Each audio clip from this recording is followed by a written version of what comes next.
OK， 朋友们，现在是第6、第7集是吧？对，现在我们要准备去看第6集和第7集。哦，今天刚好是7月6号，7、6、6、7、6、7。啊，那我们话不多说，我们就开始吧。好尴尬呀，没开始。还是你会用电脑？高传。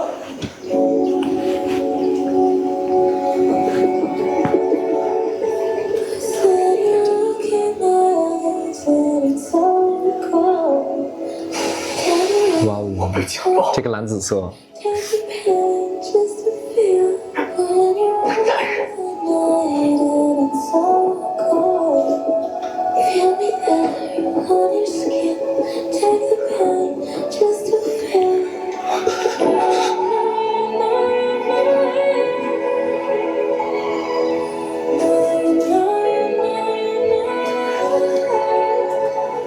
玲玲在那边，你去找她吧，别管我。我不去。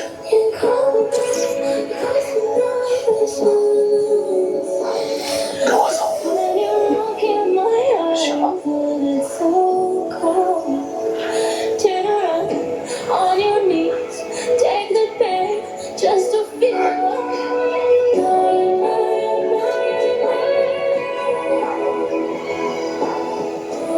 相信我，好吗？好感人啊！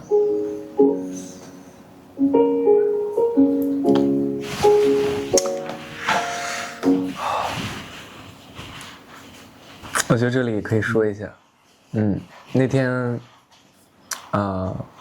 你直接你说吧，你来表达一下。那天你在发高烧？不是，是说角色啊，就说高准这里其实是第一次向对，高准这里是第一次向那个风赤表达自己内心最大的一个秘密吧，最大的一个秘密，也是第一次袒露出来，然后方赤第一时间去给予了高准拥抱，然后让他相信他，然后高准也完全的相信并且依赖了方赤。我觉得这是一个很大的内心的挑战，因为其实高准的内心已经是鼓足了那种很大的一个勇气，他才能说得出口这句话。因为这是他内心最黑暗的一个经历，对，一个经历。我们来看看，相信了方赤以后，方赤会怎么治疗高准？不能暂停，不能动。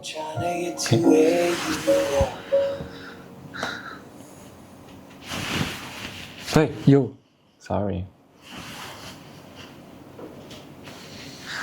这是最难的一场戏，最难的。这是两个人相当于情绪最大爆发的一场戏，也是方赤终于能哭出来的一场戏。这场戏方赤也哭了，对。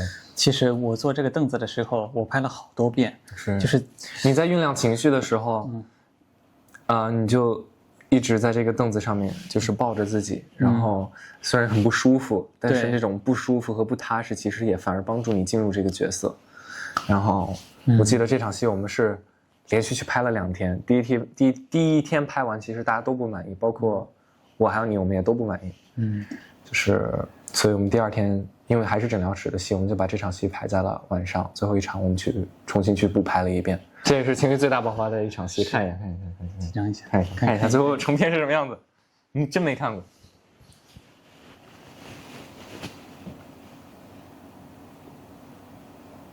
你说出来了，这很好。我喜欢你的勇气。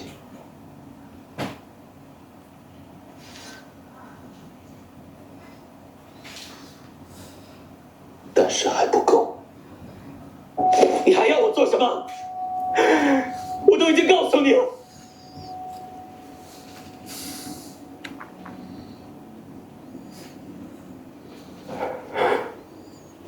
我都把自己掏出来给你看了。我知道，你做得很好。可我需要你把整个过程讲给我，每一个细节。难受，只有这样，我才能帮你。我知道你能做的。开始挖我心里。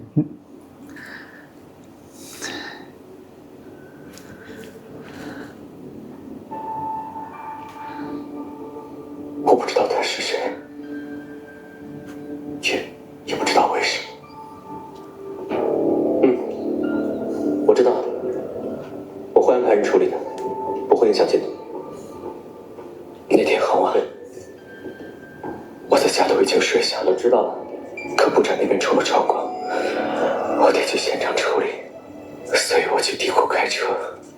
没事，按计划推进就可以。就这样。你是谁？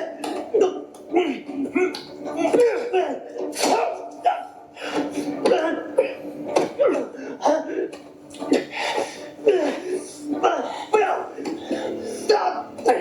放了我！我给你钱！那不成你坑我了吗？不成！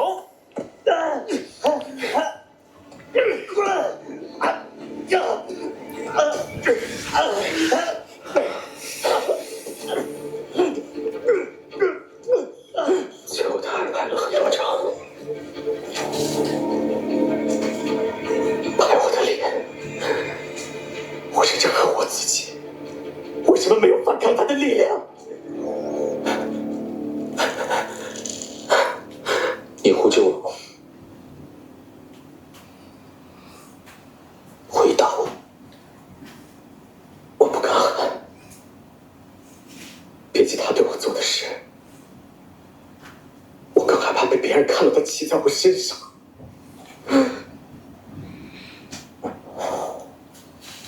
所以你选择了忍耐。那时，你们是脸对着脸吗？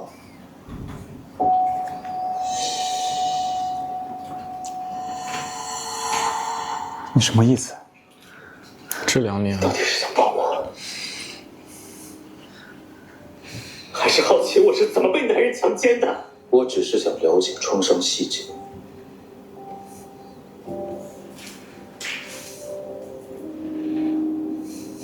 他留下的痕迹8个多月才消失，你满意了吗？我不满意。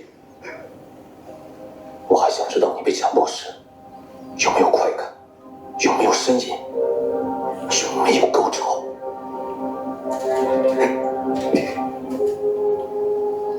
你怎么知道？我不想听。那不是我，那不是我。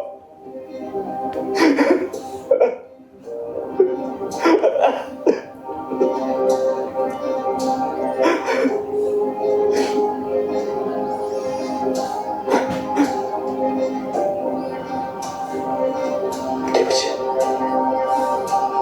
是我太急了。我们学习芭蕾。求求，不要看不起我，我也不行了。我明明是受伤，好不得劲儿啊！这是我的身体，我很脏，我流了很多血。可是我也不知道为什么，我会觉得舒服，我根据不住，我也不想了。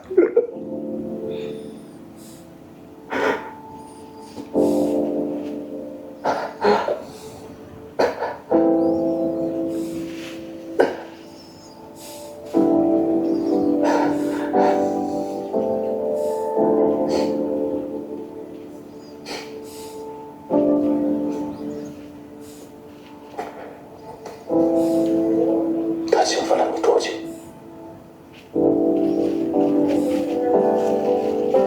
我不知道，我感觉自己变成了一只动物。他带头了吗？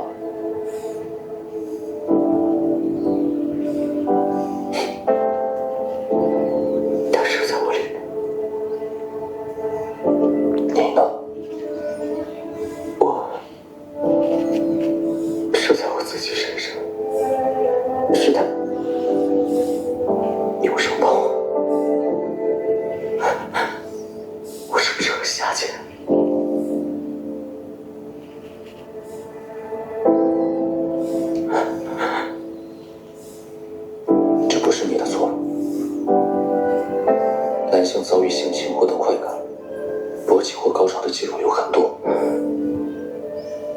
首先是生理构造，其次是施暴者有意为之，以期达到性征服的目的，然后再利用受害者享受性爱的过程来逃避刑罚。真的吗？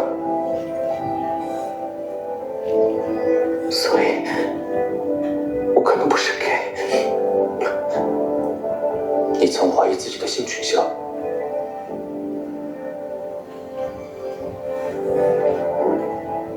那后来呢？第二天我发烧了，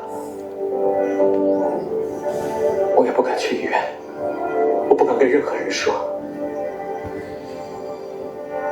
我家人知道了只会骂我不是男人。玲玲，哪个女人愿意和一个被强奸过的男人生活在一起？我害怕，我不敢看电视，不敢看任何跟性有关的新闻。哇，你的眼泪一直在滴。我总是拿着一把水果刀。但我不能让你看到，我要成为你坚强可靠的医生。我不对劲儿了。这样的症状持续多久？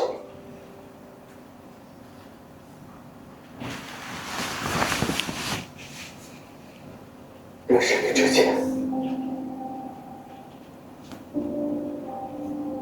我一直都这样。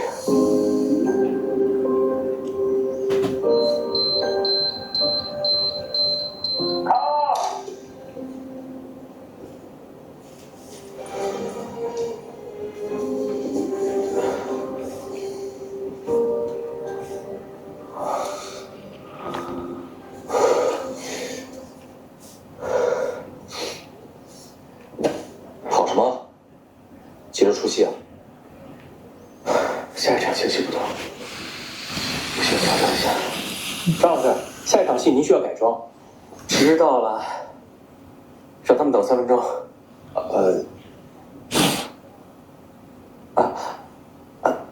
对不起，我不是那个意思。好，我现在就去。好。那张老师您先歇会儿。喝点水吧。不用了。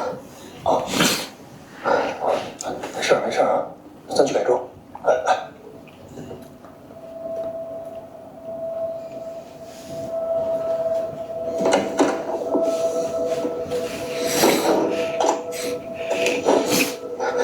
你怎么？我也要换衣服呀。2个大男人，奇迹有什么关系？旁边也可以换呀。你挤到我这干什么？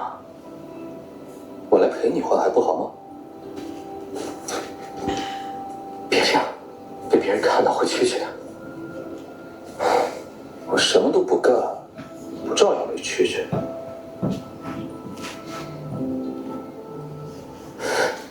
别回头，还记得吗？我们最初相见也是这样。哎，这场不会有你婚纱了吧？哇塞！哇塞，是的，来了，张准的婚纱来了。这不一看就男人的背吗？没时间了，别回头，我怕你看着我，很多话都没有勇气说。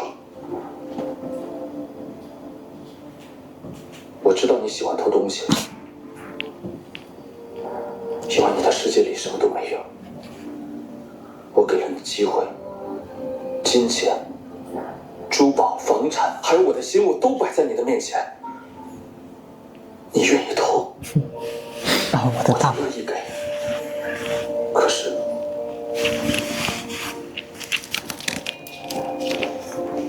为什么把他们一样一样都还回来？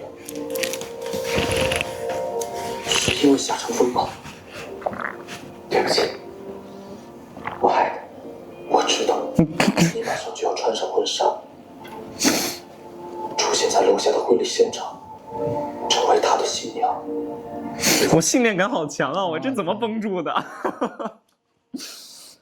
我只是想告诉你，你还不完的。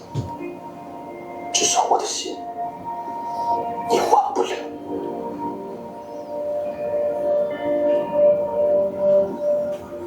小梅，哇，好美的镜头。你是个妖精，也是个混蛋。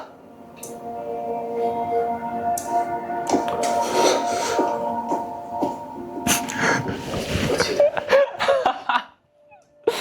那天是被告。为什么这么搞笑啊？觉得浪漫。最后一场戏时，女主被捕射杀。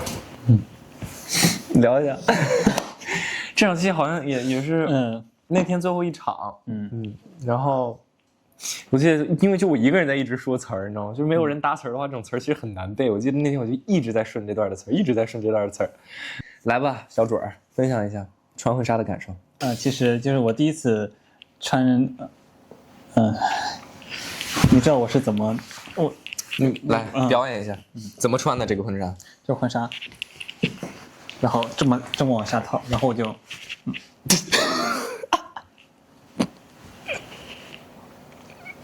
我的背部就这样的，我就一直这么拖着，因为我不拖它就掉下来了。哦，对，现在掉不下来了吧？健身成果。现在掉不下来了，行。所以我这个舞衣就变成背提了。现在穿可能有点小。哎呦！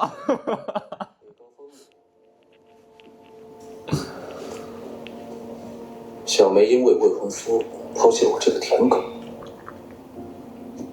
那你呢？说什么奇怪话？北高峰是北高峰，入戏是入戏，可那都是你我。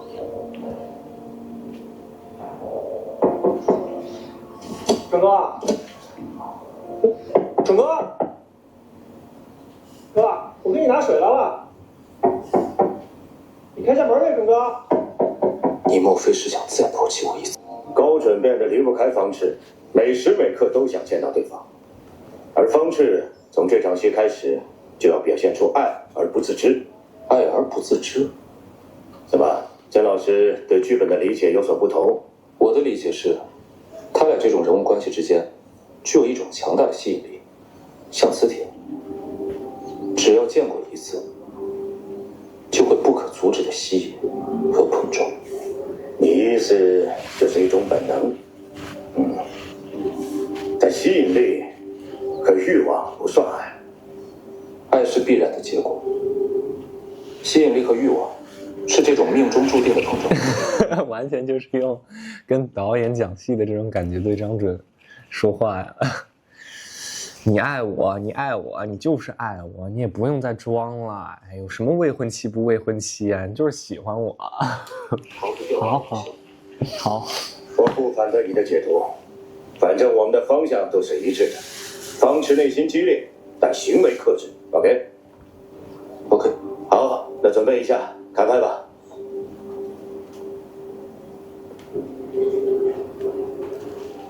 你发现了吗？戏里的你每时每刻都想见我，戏外的你却无时无刻不在躲我。戏是戏，生活是生活。可我们是演员，你和我是离不开戏的。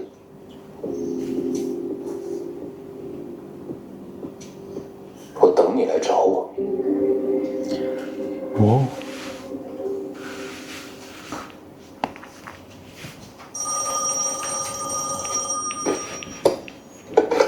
这段好酷啊！好喜欢每一个从戏外接戏内的这个转场啊，每个都好丝滑。哦，不用，他是我朋友，让他进来吧。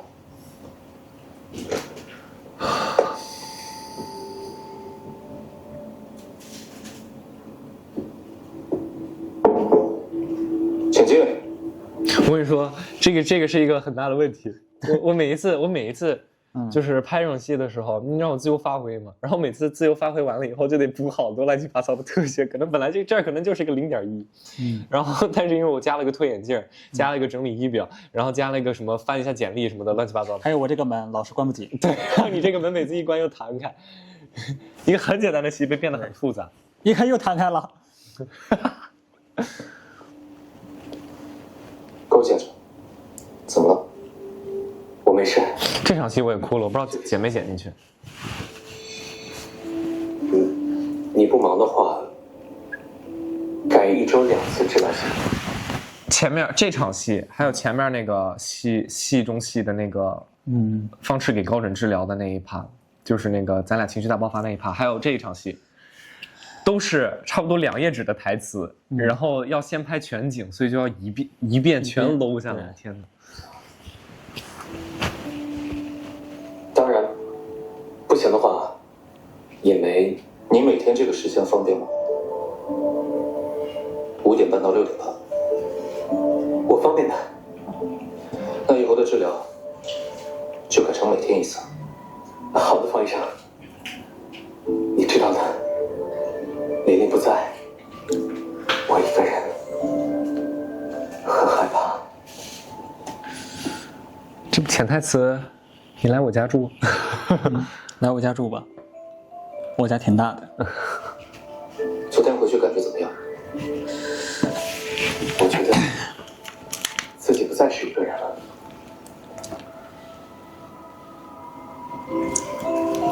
能说出来，我很庆幸。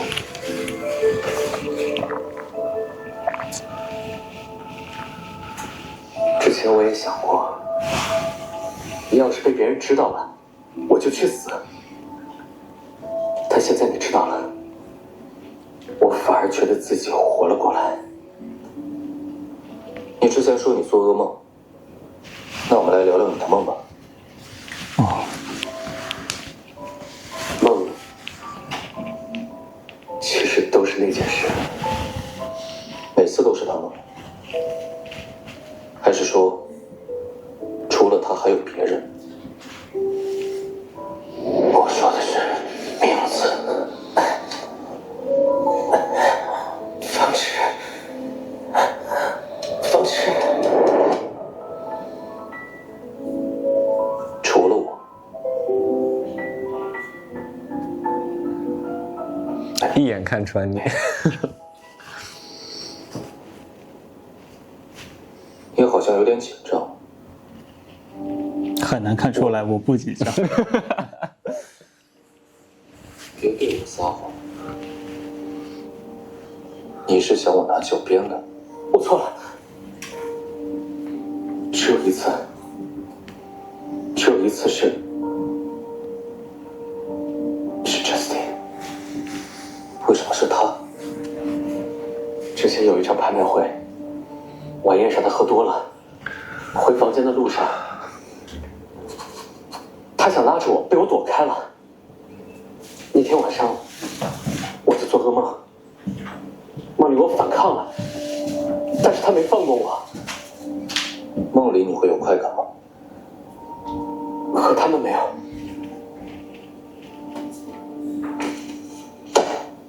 梦里我只和你有快感，因为我是自愿的。什么？自愿不自愿？对不起，我弄脏你了。我不要脸，我有病。当我看到是你的脸啊，这集怎么这么不得劲儿啊？继续，我想听。一开始我不敢相信，直到我触碰到你的脸的时候，即便那是梦，但我就是想抱着你，在你肩膀上哭。为什么哭？因为你终于来救我了。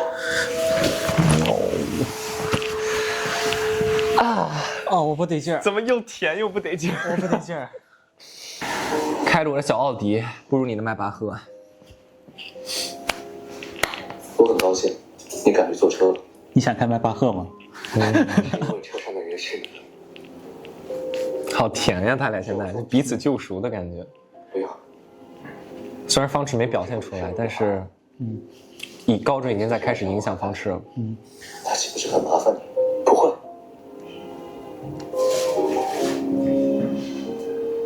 我巴不得你来。什么？没什么。方医生，下次见。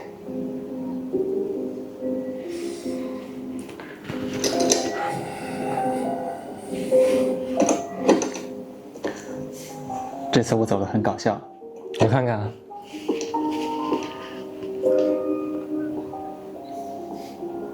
其实，你记不记得在拍的时候，前面都是光，然后再分，我知道，你得蹲着爬过去，蹲着爬过去，因为要补我的面光。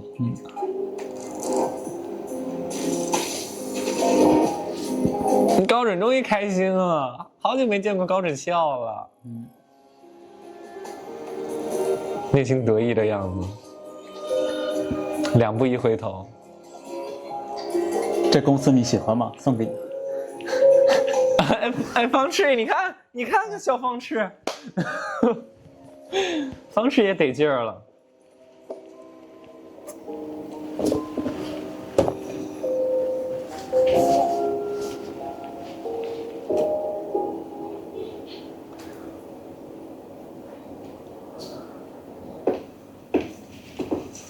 你好，请问有预约吗？我是高准高先生的朋友，他有东西落在我车上。你稍等一下。老师，高先生没有接。我理解的，我在这里等就好。要不您进去坐一坐吧，这边。高先生和贾先生正在会议室里开会，等他们会议结束了，我会第一时间通知您的。请。我想找个机会把他堵住。请问和高先生开会的贾先生是这位吗？是啊，贾先生是我们公司。他们在哪里开会？这人怎么跟照片长不一样到了会议？室。哎，先生，你要干什么？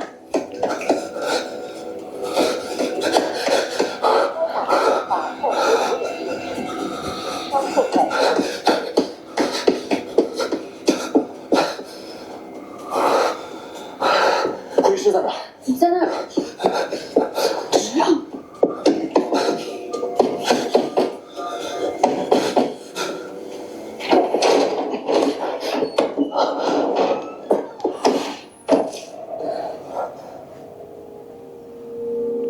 方医生，您这是？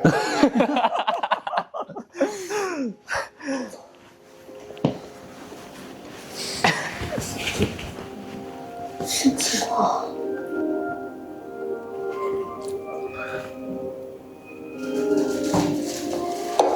继续开会。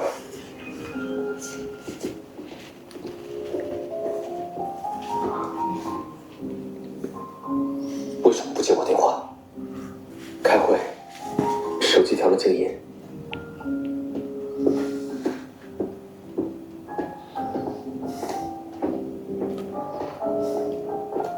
高准怎么这么听话？哎呀，让走就走，跟个做错事的小孩一样。因为他分得清谁在他心里最重要。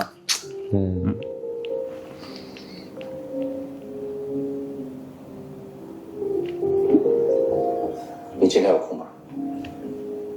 有，只要是你，我任何时候都有空。像做错事的孩子一样。那和我走。我刚想起来，你还有一个检查没做。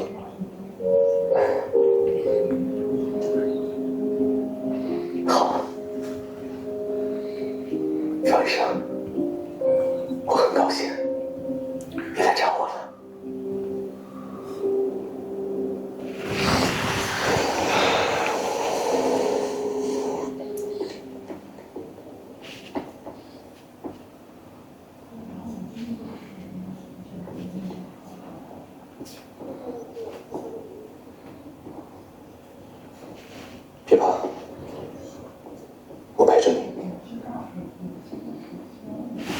这一集也几乎全都是戏中戏啊。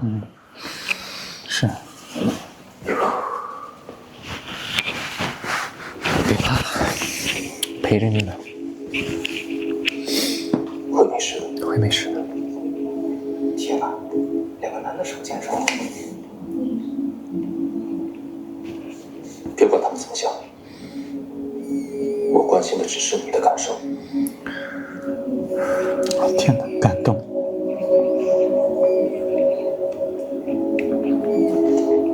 好坚定的方式啊！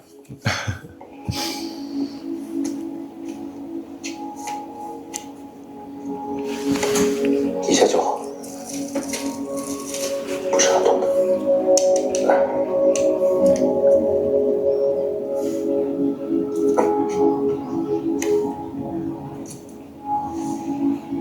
按着。我自己来就好。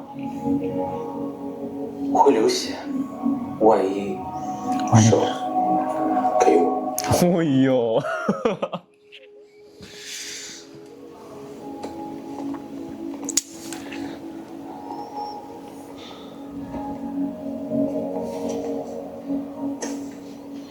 放心吧，无论如何我都会在你身边。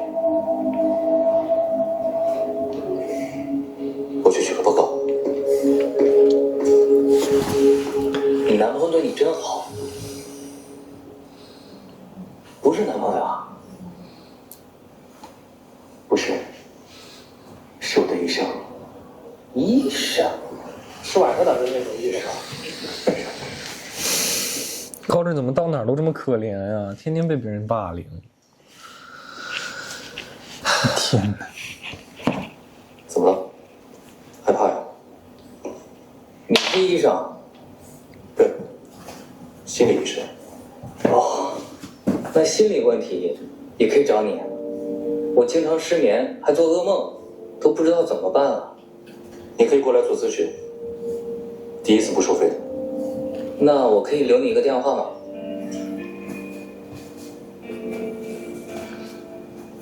你为什么对别人这样，还敢跟人门骗？我是医生，人家就过来做个咨询，你吃什么醋啊？你跟人说了一模一样的话，第一次免费啊？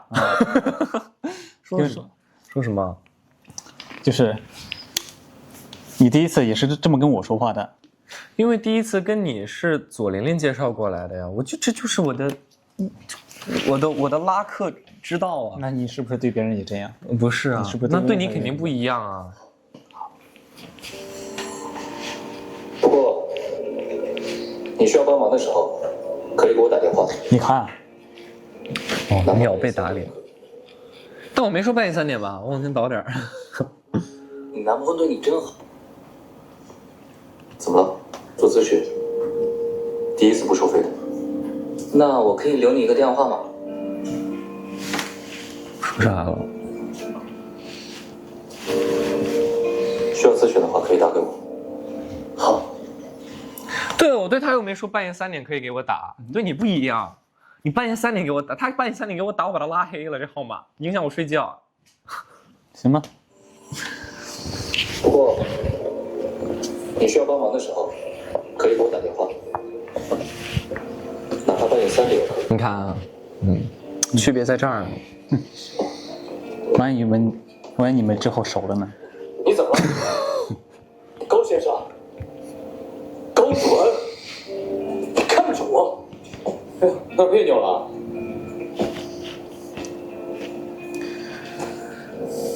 是那些人说了什么吗？你怕他们觉得我们是那种关系？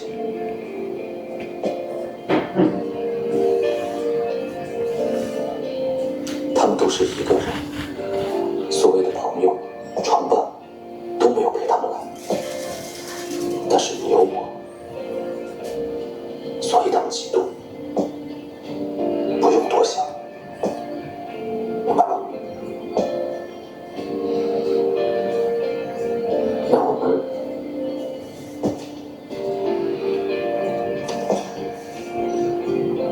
也是安全的。高兴不起来。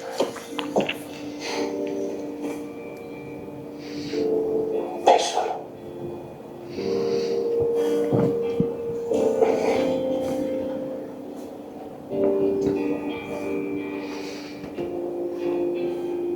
谢谢。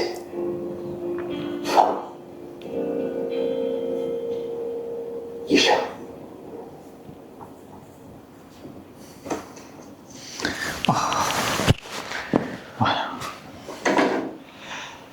不会要到了吧？要到了，真的吗？做了个心理建设，来做一个。大家看片的时候到这里要暂停一下，做个心理建设。要到我们高准的重头戏了。读信这一趴，其实我在大间看了，我看了你3遍吧。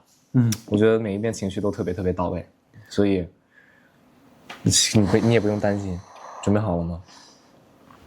不是，我是害怕你给我写的那个信。来吧，来吧，来吧。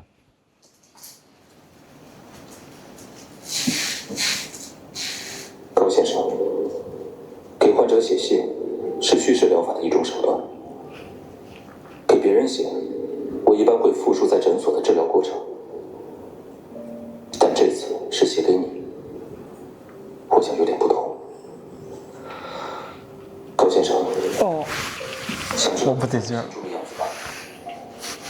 记得那个患者，你在黑暗中等我，是我。记得那些肢体接触练习，你非常害怕，却没有逃避。别怕，没事的。记得七夕晚上的烟花和喷泉，你大胆告诉我你的故事。你给我印象最深的，就是置之死地的勇气，还有美丽。可能用美形容一个男性不恰当，我不看了。但你确实是男人。正像娇美的花，才有人去折。没让你遭遇了一些坏事，但你应该知道，美不是你的错。我最不愿看到的，就是你为别人的罪折磨自己。我最怕从你嘴里听到那个死字。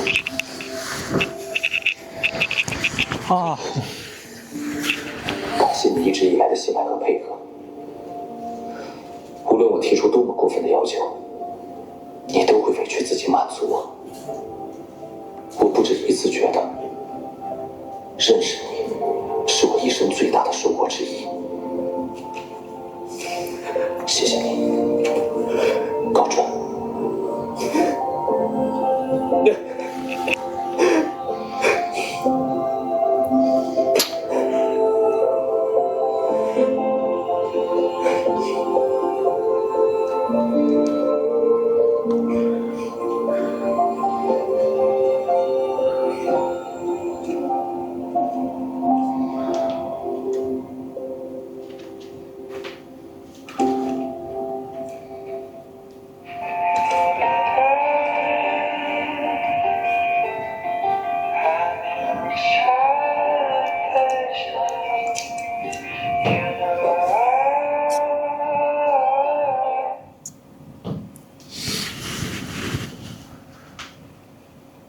高先生，这么晚了，有什么事吗？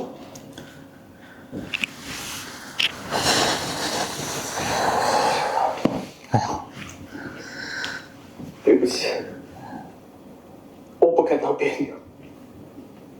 为什么闹别扭？我觉得，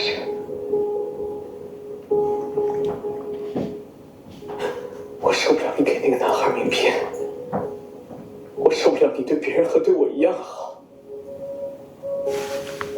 我只想让你对我一个人好，只想让你看着我。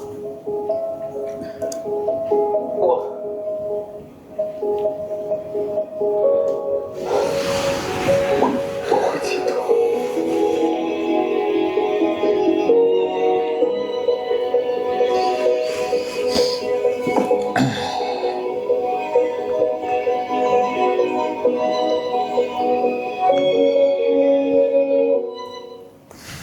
这时候方池的内心是特别特别挣扎的，因为一部分他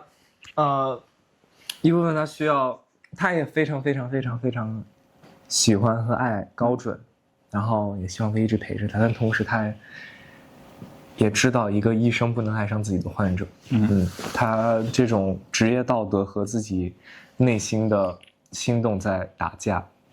对，所以他是很挣扎的，无论是写那封信还是挂你的电话，其实他心里都非常的不得劲。其实高准在读这封信的时候，他就因为他从来就没感受过去，就是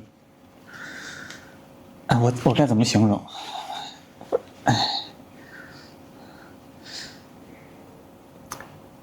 我觉得就是，就像真心说的，其实就是一种依赖吧。因为全世界现在只有方式一个人，了解高准的内心，就是从未有人这么了解过他，也是从未有人这么坚定的站在他这一边。对，就是现在相当于我是全世界唯一可以给高准安全感的人了。是的，所以高准就像抓住救命稻草一样抓住了方式。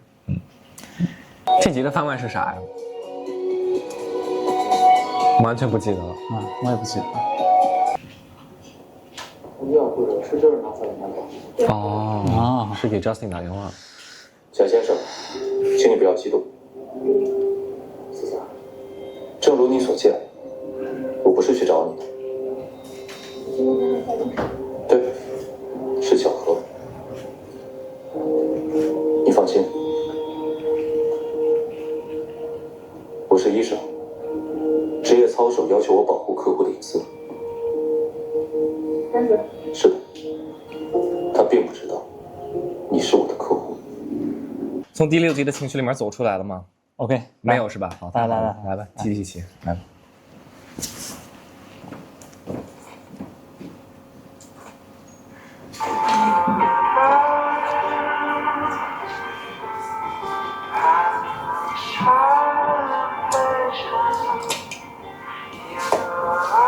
有这小细节，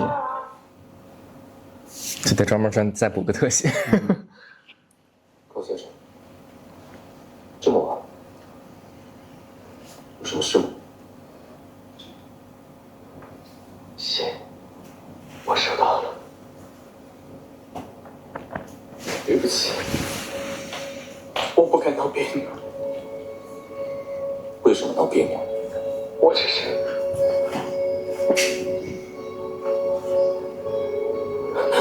我受不了你给那个男孩名片，我受不了你对别人和对我一样好。我想让你只对我一个人好，只想让你看着我，我会嫉妒。收工。OK， 谢谢导演。好喜欢这个专场。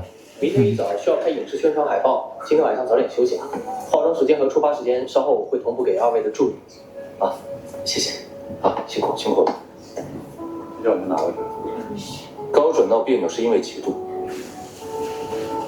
可是你呢？我也给你写封信。不行，信是假的。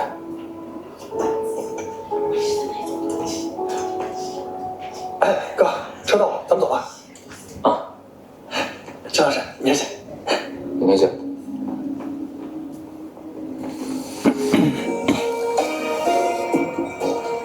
哥，咱车也到了。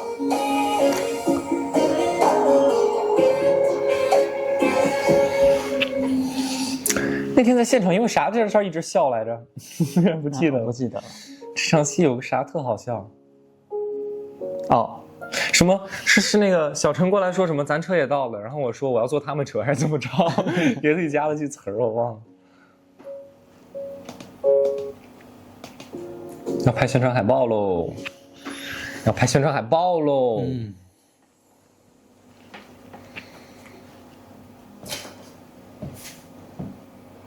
顶缸再柔和点，侧面看看。怎么了？不舒服？头疼。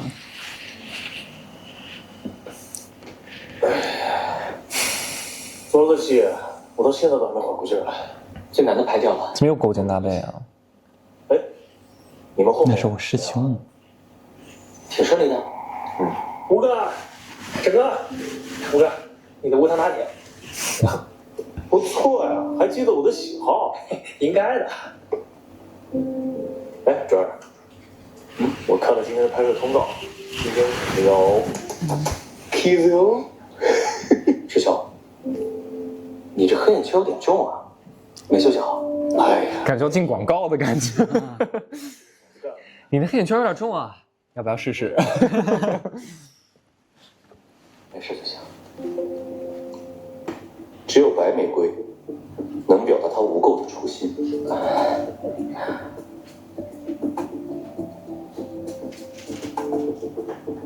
我和他的人物线自然从我的视角走。甄老师是不是管得太宽了？戏在高准身上，他才是核心。还是说，吴老师习惯性压戏？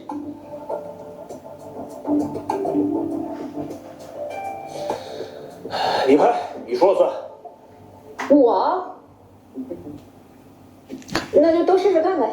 就好像那个表情包。我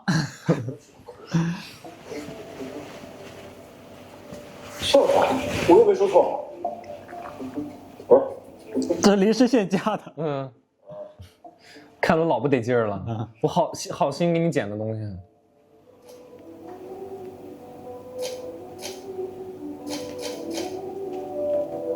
老师们，缠绵点行吗？我这不是抱着了吗？肉欲感不够啊。要不这样，吴老师拖一点，做几个俯卧撑再上。行。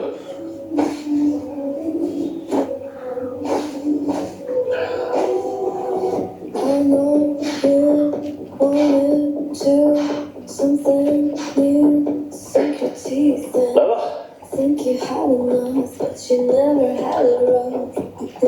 哎，来，对了，要的就是这种强制爱的感觉，那再往下压一点儿，再来一点。OK， 吴老师看好了，准备下一组吧。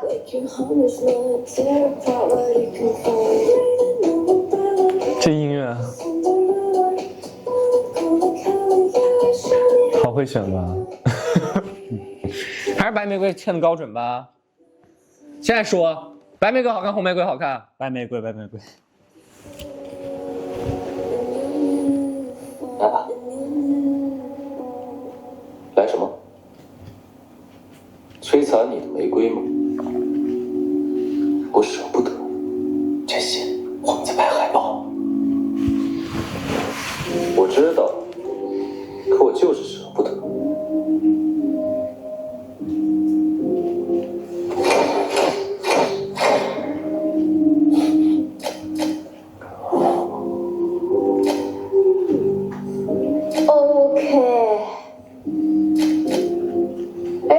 我们再来一组收着点的吧，也算他不错。我那天就想告诉你，戏是假的，我是真的。好。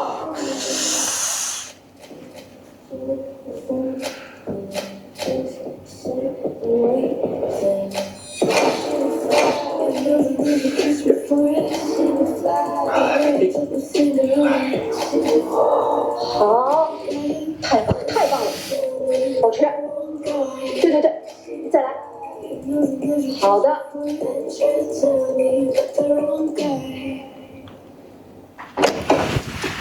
这是宣发真能过吗？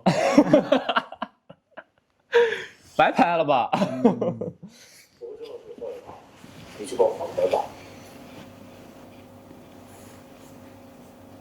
好。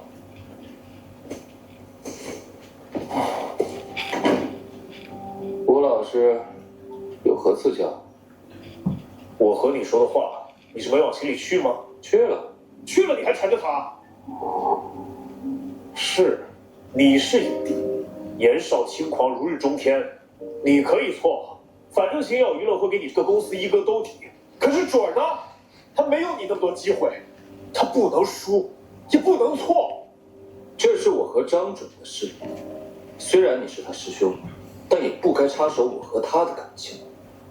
怎么还跟你感情？你对准存什么心思？你当我眼瞎吗？对不起，张老师，您现在不方便进去。是，我就是想上张准的床。捂嘴！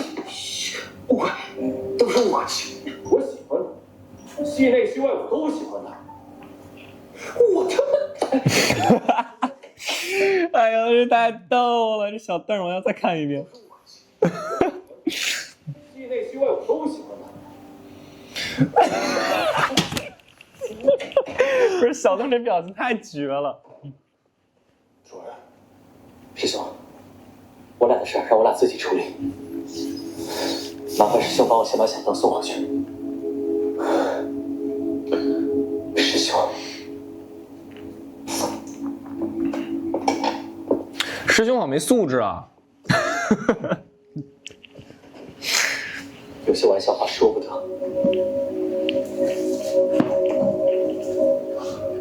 我没开玩笑。这些，你不是方痴，你清醒。我很清醒，你根本不知道自己在做什么。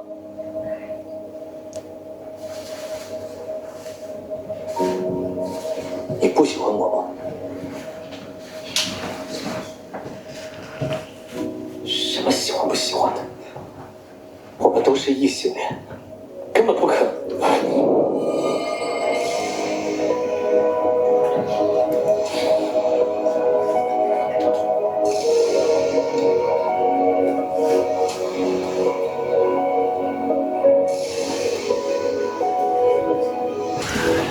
这里有个细节啊，是真心已经完全向张震表达了，就是喜欢他，怎么了？然后呢，就亲上去了，亲上去以后，真心停顿了一下，然后张震给了回应，所以张震也是回应了真心的喜欢。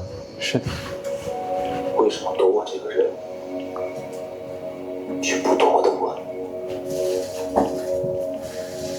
因为我的内心也在纠结。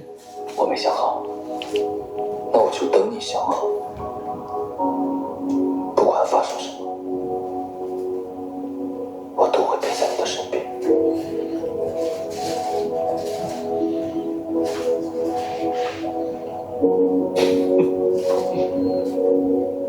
小陈是最可怜的，全都得看。这个4个漫画还挺有趣的。你擤鼻涕。对，我那天感冒进来的时候一直在流鼻涕，哎呦，都脱妆了。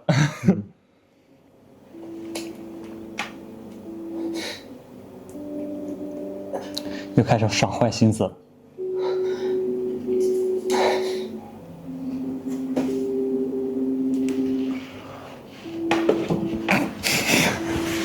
你看，是不是很有趣？是，挺有趣的。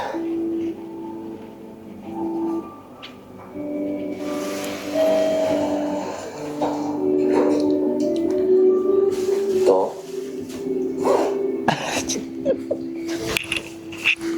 还加了个音效，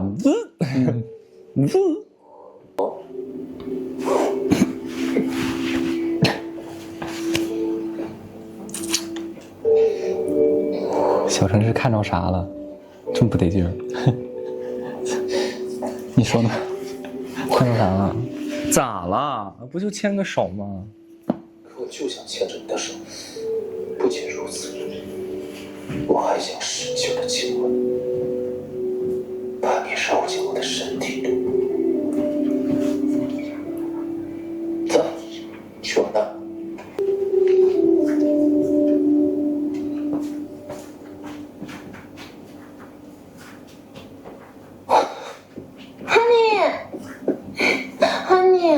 怎么每次我俩稍微感情往前走一点，就有人出来插手啊？我又不得劲儿了。你又不得劲儿了，感觉不是我不得劲儿，就是你不得劲儿啊。你就是张真老师吧？你好，我们家真心给你添麻烦了。啊，没有。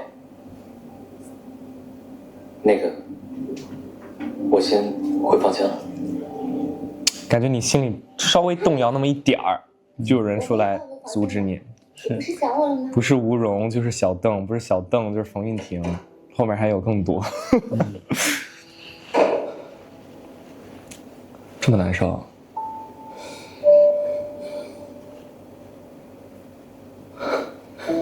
有点高准的感觉了，你这段。嗯。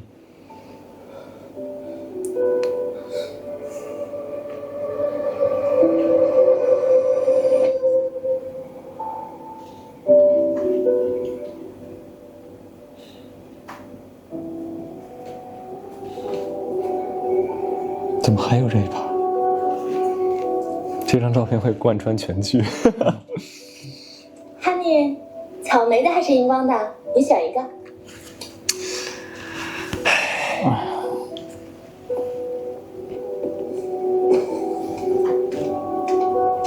Honey， 看我是怎么处理我的感情的，看好。看到什么了？给我学好。你说，哎呀，磕到了，行了吧？你那是为了工作，我都理解的。你知道，我不是那种小气的女人。我让剧组给你开了一个房间，帅不帅？这几天你住那儿，早点休息吧。安心了吧？可以，可以 ，OK 了哈你。什么意思啊？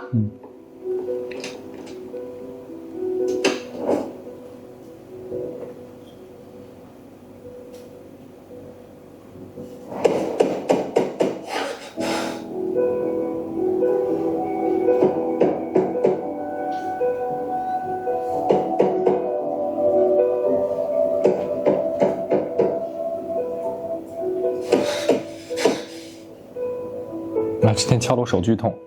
再给我点时间，我会处理好的。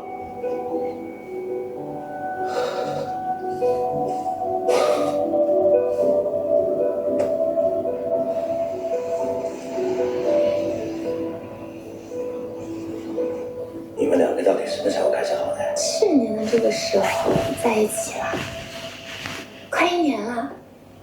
Honey， 他们好烦啊，一直问个不停。你这么高调，是想公开？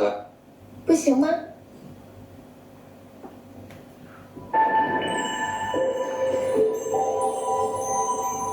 眼睛都亮了。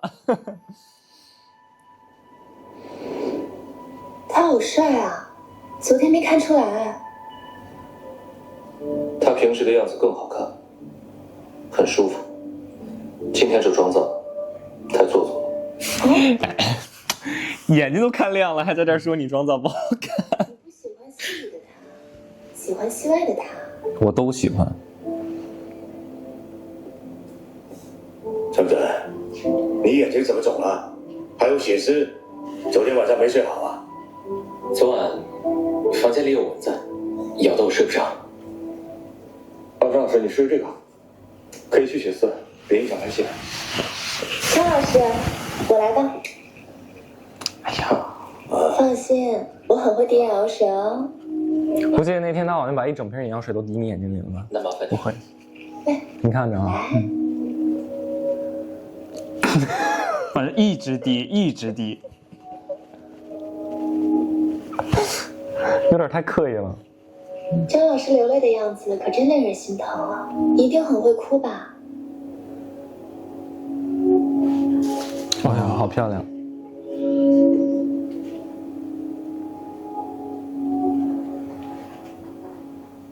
各部门准备，3、2、1，开始。你回去以后想着什么？想你。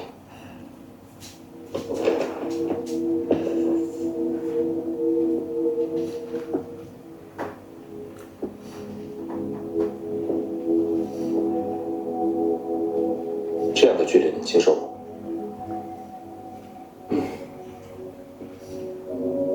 那这样呢？这样有点奇怪。现在我们试试触碰。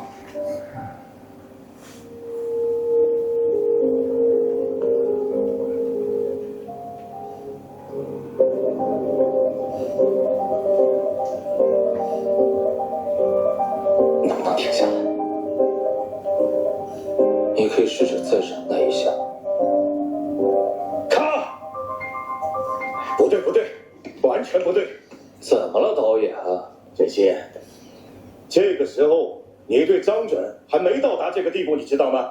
张准，啊，错了，高准。我是觉得这么处理会更有张力。要按你这么个思路，文序都得清场了。不行，这儿也很细节啊，没有进到戏中戏。我要的状态，赶紧调整一下啊。前面那些小动作乱七八糟也都是现加的。喝口水休息一下吧。这才拍多久？怎么老在我面前显摆？张老师，辛苦您和我们家真心搭戏了。这样，晚上我请大家吃个饭吧，火锅怎么样？你别瞎总去，去做工作简单的，我们哪有时间和精神去？我请。好啊，我来。我那个啊。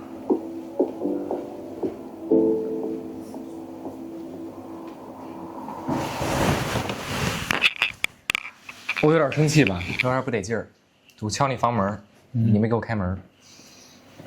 你这我更不得劲儿了。然后那个对，然后给我递水，为啥我喝呢？对，就是首先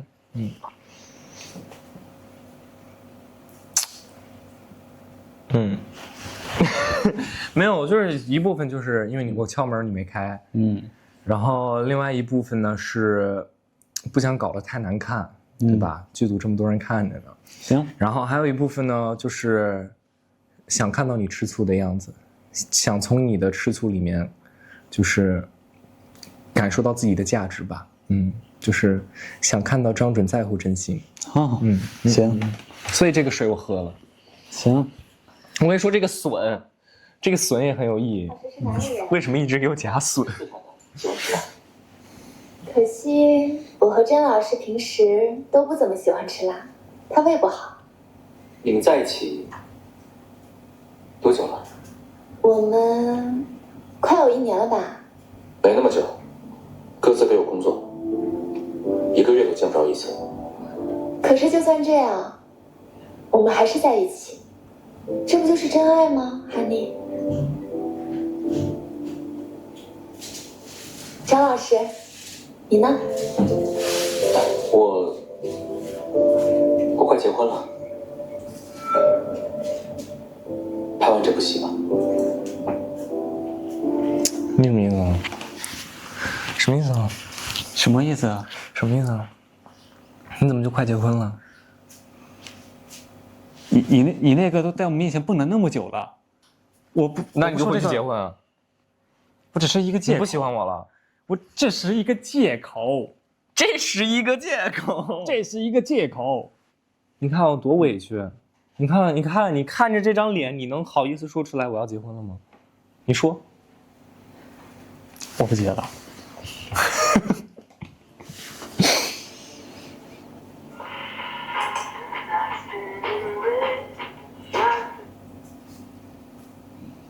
吃饭了。有空，你说。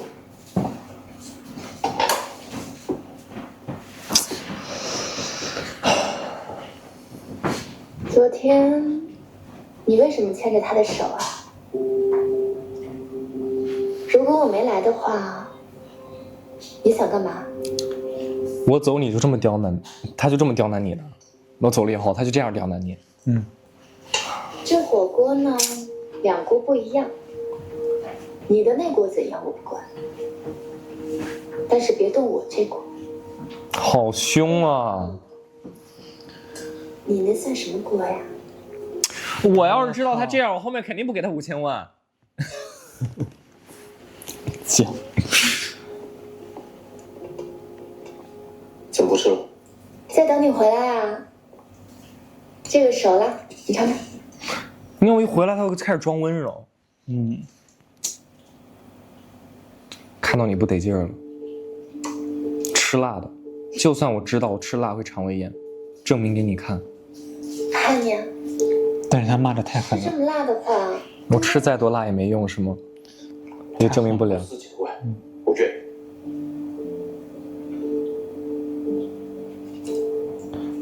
我也是心疼你，但是我看不下去了，走了。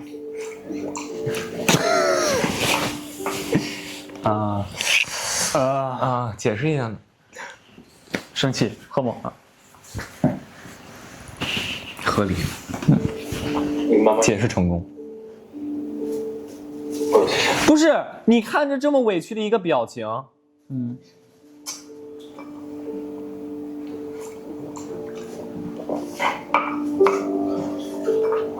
你慢慢吃。你看我都委屈成啥样了，完全委屈小狗。我也是被逼的没办法了，做不下去了。实在做不下去了。我有些事。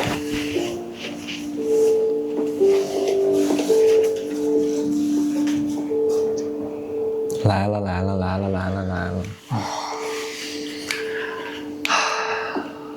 我觉得全剧最大的中场戏，不能这么说。目前播到现在最大的一场中场戏吧。对。然后最经典的472部。那天是好像从凌晨1点还是12点半开始拍这个。从12点半开始拍这个，拍到了凌晨5点。拍到凌晨5点。拍了4个半小时。对。那天我记得我说了一句名言：不拍到凌晨5点，谁都别想走。那天我们也淋了一天的雪。是。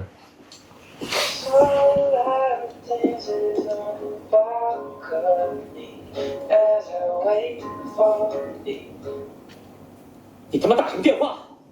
就说你追出来了。是我。坏，出大问题了，出大事了。对不起，大一。你还好吗？哇，这句你还好吗？我又不得劲儿了。你一个人吗？我刚才和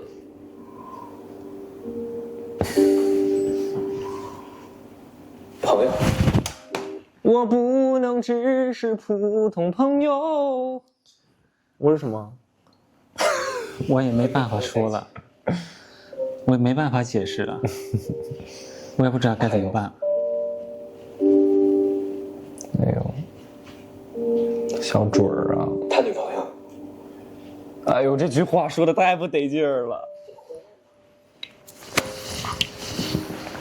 等这一切结束了，你会不会回来？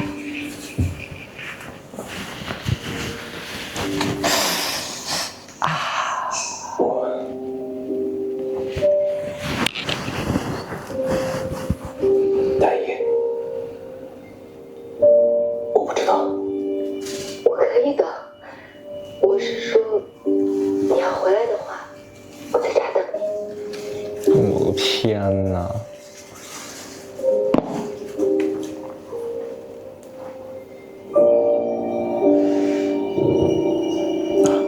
漫天雪花。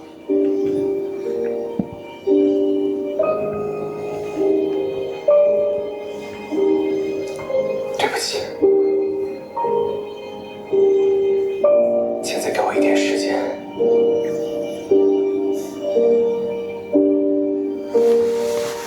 我需要找到那个答案。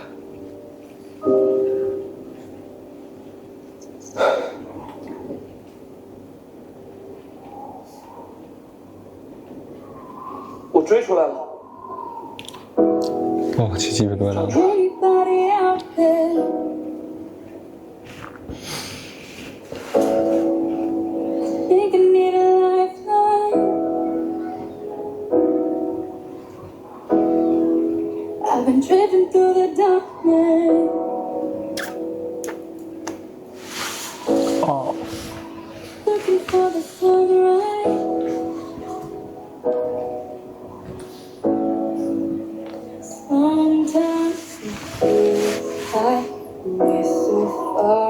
OK， 我们看到了472部这一场戏遇到了很多个问题啊。刚刚我们可能都有点已经进到这个里面了，可能音乐的原因，还有后期剪辑的原因，可能就是又回到了那一天的感觉。然后，先是我们的相机没电了，然后又是储存卡满了，然后又是电脑没电了，然后我们现在换了一个 iPad， 然后我们继续从这场戏的头再看一遍。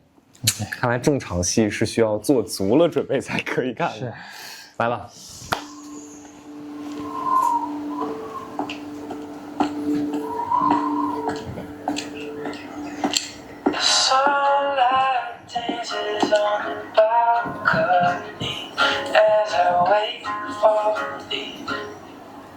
你他妈打什么电话？就说你追出来啊！是我。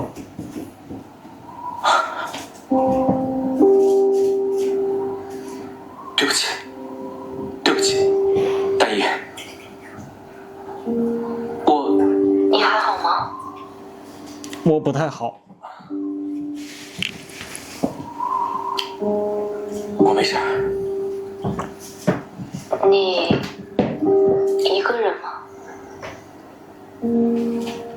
我刚才和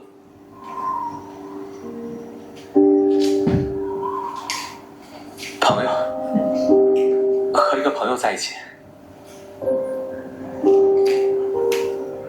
还有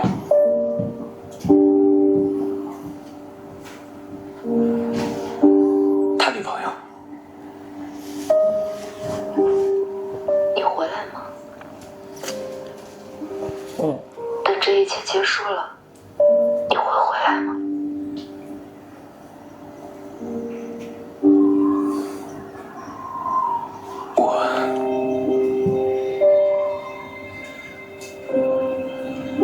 大姨，我不知道。我可以的，我是说，你要回来的话，我在家等你。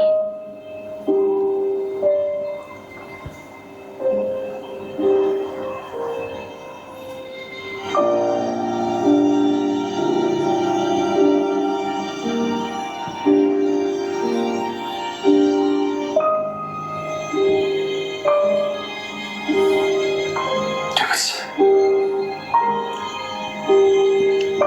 请再给我一点时间。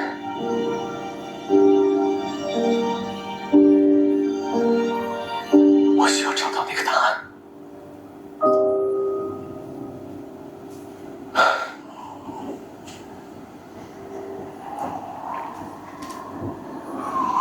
我追出来了，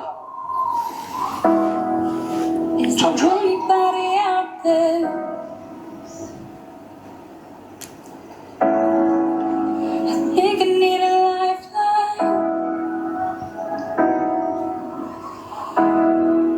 ？I've been drifting through the darkness,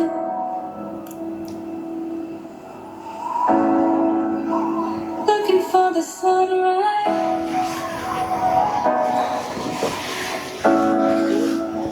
Sometimes it feels like we're so far away, 哎呦， trying to keep our heads above the waves.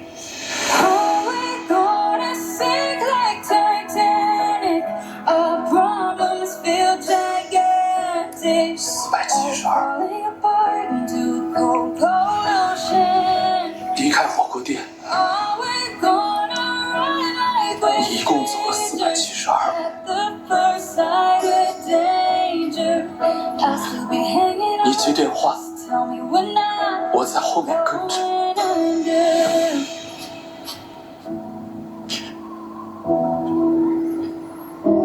想要丧家驹，哎呦， Filling up with water. Breaking into pieces. Losing what we wanted. If we learn to 你怎么 weather this, 哭了？ we'll be stronger than before. Are we gonna sink like Titanic? Our problems feel gigantic, like falling apart into cold, cold ocean. 我和他分手， Are we gonna run like we're strangers at the first sight of danger? I'll still be hanging on. 我也一样。Tell me we're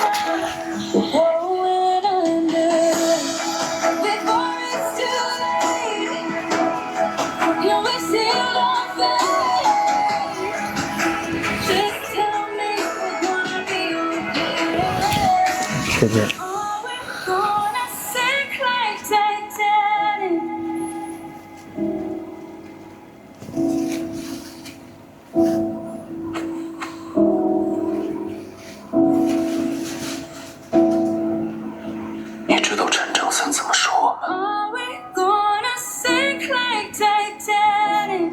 Our problems feel gigantic. I wanna burn into a cold ocean. Are we gonna run like we're strangers at the first sign of danger? I'll still be hanging on. Just tell me. 啊，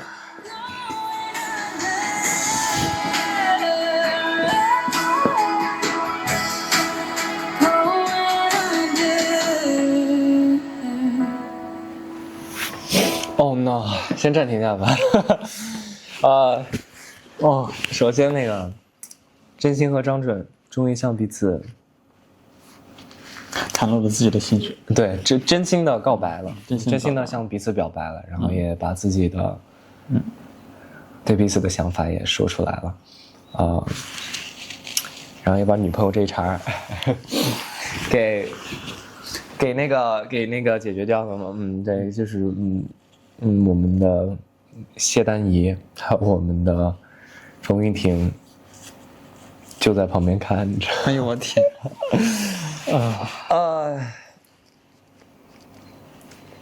很值得品味的一场戏吧，有很多很多情绪。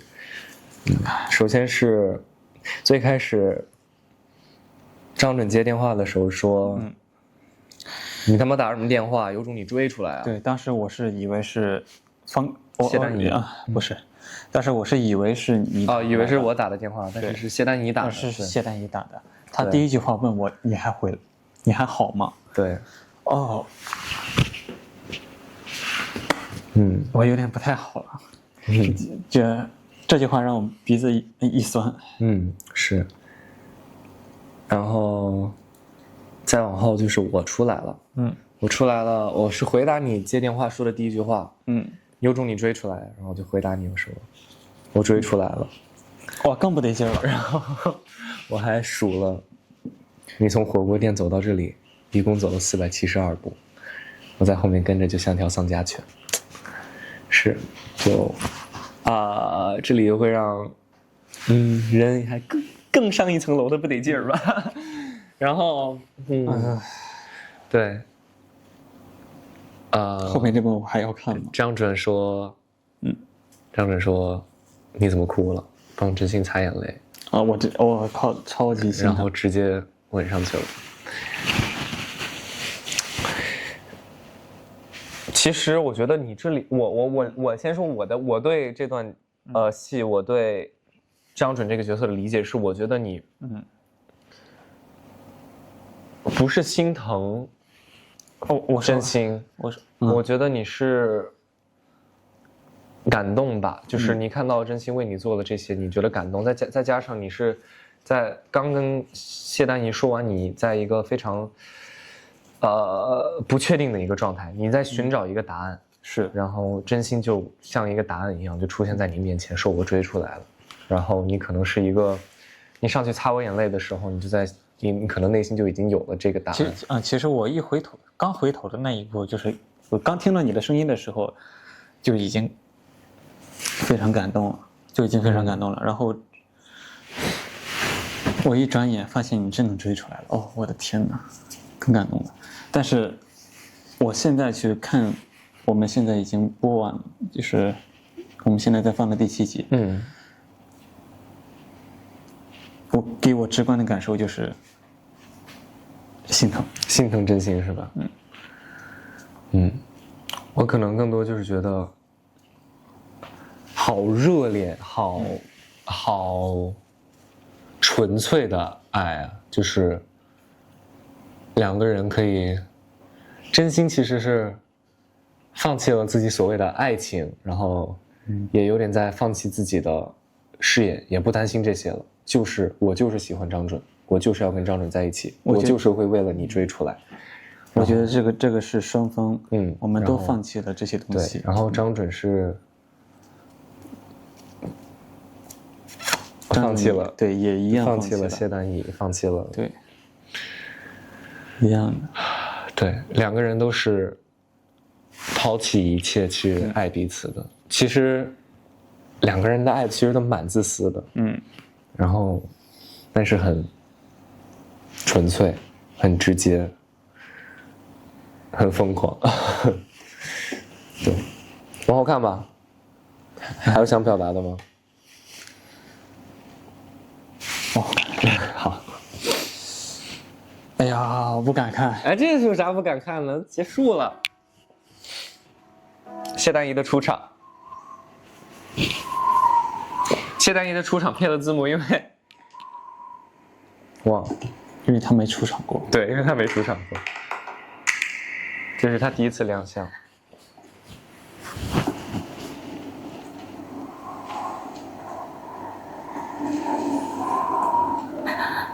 别追了。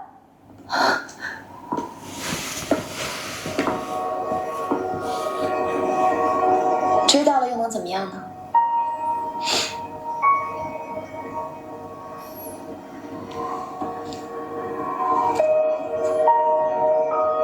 这附近倒是有个酒吧，喝一杯吧。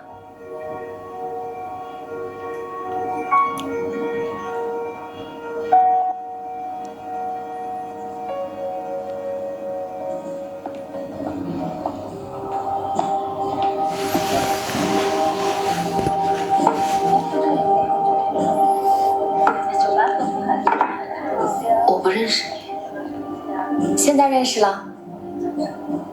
啊，你放心，这里都有监控，很安全。我叫冯云婷，真心的女朋友。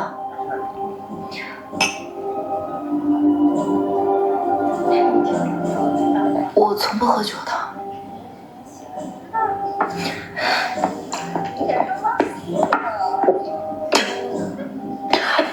帮我上一杯五九九。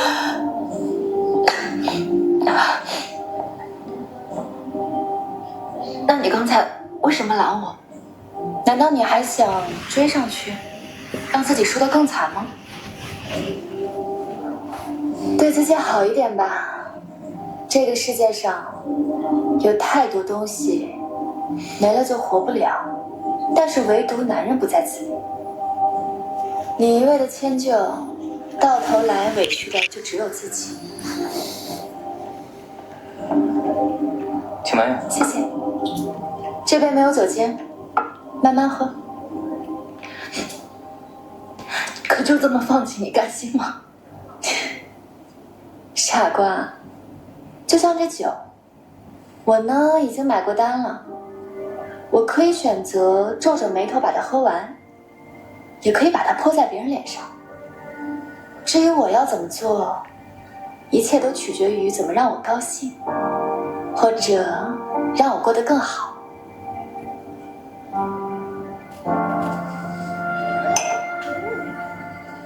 傻瓜，输了感情不丢人，丢了自己的话，那才叫难看。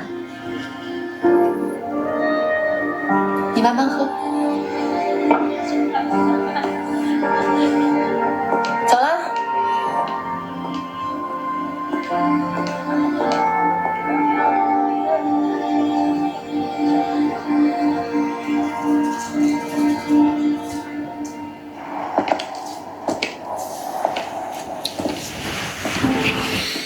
开心了，开心了，对劲儿了。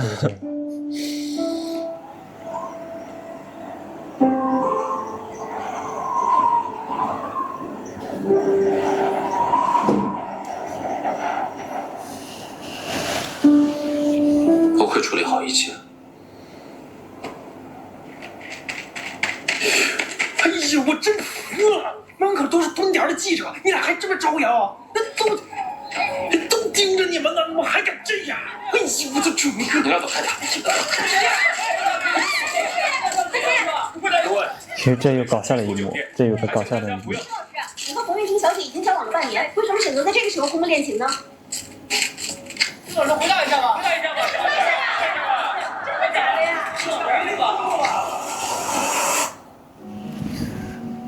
你说搞笑的一幕，小邓是吧？对，你说。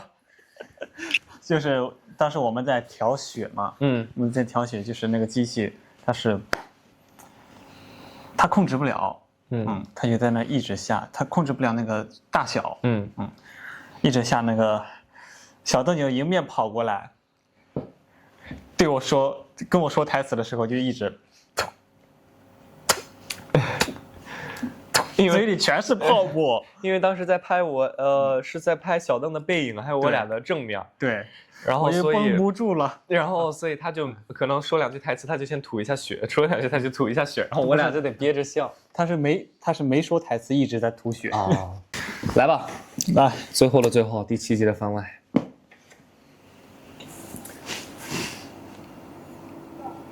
其实我是知道的。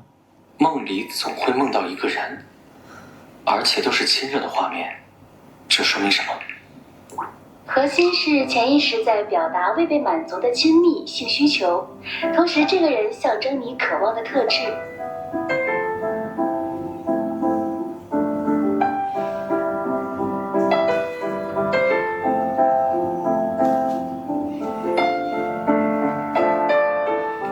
那会是喜欢这个人吗？如果梦里的亲热让醒来后的你满心欢喜，想靠近对方，且关注现实里对方的一切，那大概率怎么还问 AI 啊？是喜欢。你来问我呀？我都不敢。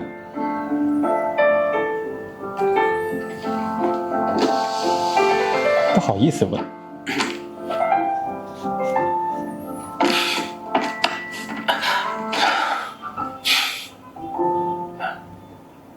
为什么不做第2盘？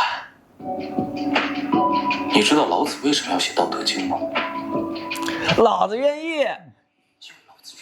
调皮。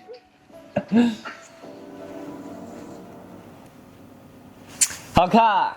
OK。好看，好看。入戏真好看，入戏真好看。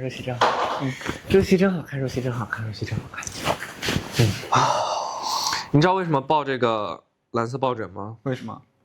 你知道老子为什么写《道德经》吗？因为老子愿意。OK，我们现在已经把第6集还有第7集的 reaction 拍完了，然后真的很多重场戏都在这2集里面发生了。哎呀，看不得。然后2个感情线其实在一直拉扯，但是这2集一个是戏中戏的拉扯，一个是戏外的拉扯，但是戏中戏最后给的交代是，你给我打电话，对吧？